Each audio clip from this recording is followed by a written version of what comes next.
Someone once told you, do what you love, and you'll never work a day in your life. It sounds like wisdom. But here's what it actually is. It's the most effective pay cut in modern economic history, and you were taught to ask for it. The idea that passion belongs in the workplace didn't emerge from a happy accident. It became the dominant culture of American work because it is extraordinarily useful to employers. When you love what you do, you accept less money for it. You work longer hours without complaint. You call your burnout dedication. And when someone finally underpays you, you wonder if maybe you're the problem. That's the trap. And the data shows exactly who is caught in it. If you work in education, healthcare, creative fields, or any job that gets described as meaningful or fulfilling, this video is about you. Teachers in the United States now earn 26.9% less than other college graduates with comparable education and experience. That gap was 6.1% in 1996. In less than 30 years, it nearly quadrupled.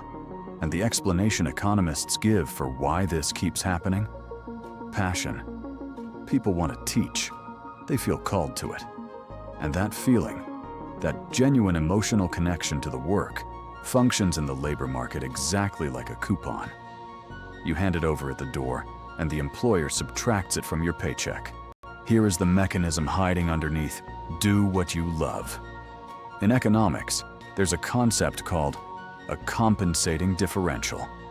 The idea is simple.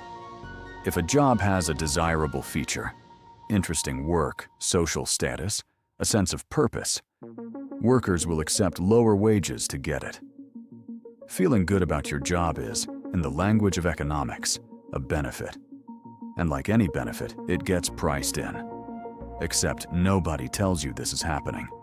The job posting doesn't say, we will pay you $14,000 less per year because you care about children. It says, join our team and make a difference. Same thing, different packaging. Let me explain this as simply as possible. Imagine two jobs. Job A. You sit in a gray office doing work you find meaningless. Fair pay, nothing special. Job B. You work with kids. You feel like you're shaping the future. Every day has purpose. Now ask yourself, which job will accept a lower salary offer? Job B, not because the work is worth less, but because the person doing it is willing to take less.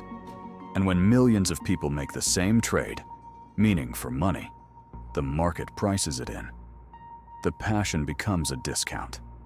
This is not a theory. This is how wages actually get set. Labor economists call this the donative labor hypothesis, the idea that workers in emotionally meaningful fields effectively donate part of their wages back to the mission. They work more hours. They skip salary negotiations.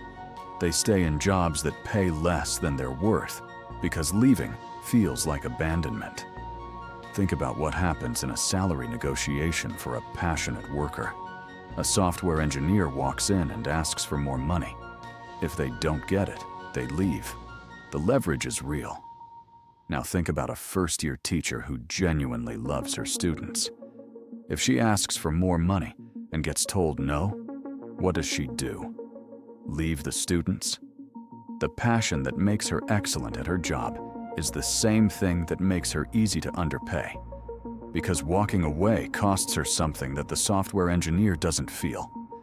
And employers know this, not necessarily consciously. They don't sit in boardrooms plotting to exploit teachers. But the labor market learns what it can get away with.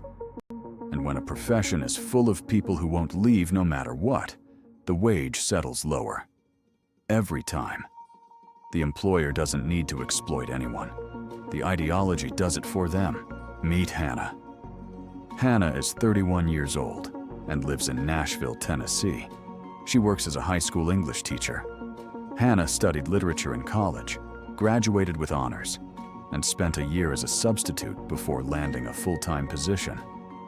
She loves the classroom. She genuinely loves it. The moment a student finally connects with a piece of writing, that look on their face. She says it's why she gets up in the morning. She also makes $47,000 a year. A classmate from college who studied business now makes $81,000 working in corporate communications. Same education level, similar intelligence, similar work ethic. The difference? Her classmate communicates for a company that sells software. Hannah communicates ideas that shape how teenagers understand the world. One of those jobs feels like it matters more. And the one that feels like it matters more pays $34,000 less. Hannah knows this. She knew it before she took the job, and she took it anyway, because the passion is real. Now watch what happens when Hannah gets frustrated. When she's buying school supplies out of her own paycheck, which most American teachers do, she doesn't quit. She posts about it on social media. When she works 60-hour weeks grading papers and planning lessons for a 40-hour salary, she doesn't walk out. She calls it dedication. And when she thinks about leaving teaching to make more money somewhere else, she describes that feeling the same way other people describe quitting on someone they love. That emotional architecture, that sense that the job is an identity, not just an income, is exactly what the wage structure depends on. The research is unambiguous on this point. According to the Economic Policy Institute, over the last decade, inflation-adjusted weekly wages for teachers declined by about $46. Over that same period, wages for other college graduates increased by over $220. The gap is not accidental. It is structural, and it is widening every year. Teaching is just one example. Look at the creator economy. Millions of people, musicians, filmmakers, writers, podcasters, YouTubers, have been told that the internet unlocked a new era where anyone can get paid to do what they love. Technically, that's true. Practically, the numbers are brutal. A 2024 report found that 71% of independent content creators in the United States earn less than $30,000 per year from their creative work. Only 9% make over $100,000, and almost half report that it's genuinely difficult to survive doing it. Meanwhile, the platforms that host their work are worth hundreds of billions of dollars.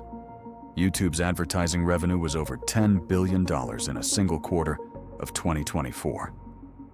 The people creating the content that makes that revenue possible, most of them are working second jobs. This is not a coincidence. The passion economy runs on an inexhaustible supply of people willing to work below market rate because the work itself feels like the reward.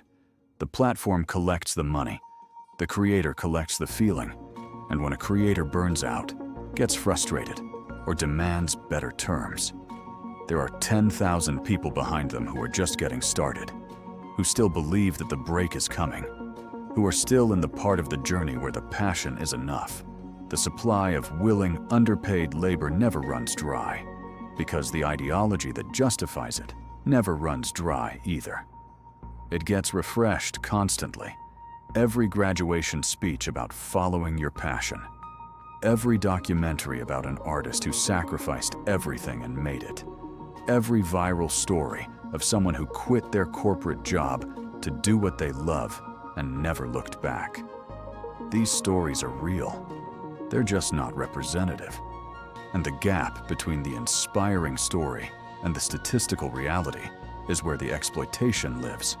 There's a second force at work here, and it's more invisible than the first. Passion doesn't just lower your wage expectations, it lowers your willingness to negotiate. Research in behavioral economics shows that people who describe their work as a calling are significantly more likely to accept unpaid overtime, work through illness, and tolerate poor working conditions without complaint. Why? Because protesting those conditions feels like a betrayal of the work itself. A teacher who demands better pay risks being seen by herself and others as someone who doesn't actually care about the students. A nurse who goes on strike faces public pressure that a data analyst never would. A musician who asks for a fair contract is suddenly just in it for the money. The passion framing doesn't just reduce your wage, it weaponizes your values against your interests. And this is deliberate, not always consciously. But the cultural framing around passion at work has always discouraged the assertiveness that would correct the wage gap. Think about how differently we talk about a teacher strike versus a transit workers strike. Transit workers inconvenience commuters. Teachers? They're abandoning children. The emotional stakes are different because the framing is different. And that framing keeps wages where they are. Researcher Maya Tokumitsu, who wrote extensively on this phenomenon, calls "do what you love" the most elegant anti-worker ideology ever created. And she's right. Because unlike traditional exploitation, where the power imbalance is visible, this version is self-administered. You hold the passion, you make the deal. The employer never had to ask. Here's where this gets structural. Passion-based work is not evenly distributed across the population.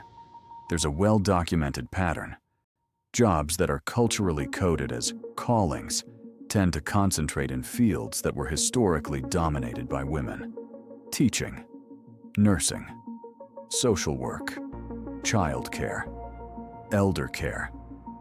These are fields where the emotional reward has been cited for generations as justification for below-market pay.